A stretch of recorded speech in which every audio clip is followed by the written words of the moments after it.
Lorsque les ondes sonores atteignent l'oreille, elles sont recueillies par l'oreille externe en forme d'entonnoir et canalisées vers l'oreille moyenne. Au niveau de l'entrée de l'oreille moyenne, les ondes sonores frappent la membrane du tympan. Les vibrations résultantes se déplacent alors dans l'oreille moyenne et l'oreille interne remplie de liquide, où elles sont converties en signaux envoyés vers l'encéphale.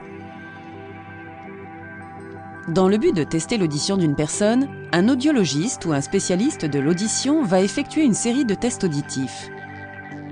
De nos jours, on effectue ces tests en utilisant une combinaison d'un équipement électronique et d'un diapason. Un diapason est un instrument en forme de fourche fait en aluminium ou en métal et qui émet une note lorsqu'il est frappé d'un coup sec. Le test auditif utilisant un diapason est appelé épreuve de Rhine. Lors de ce test, on frappe d'un coup sec le diapason et on le maintient près de l'oreille mais sans toucher la tête.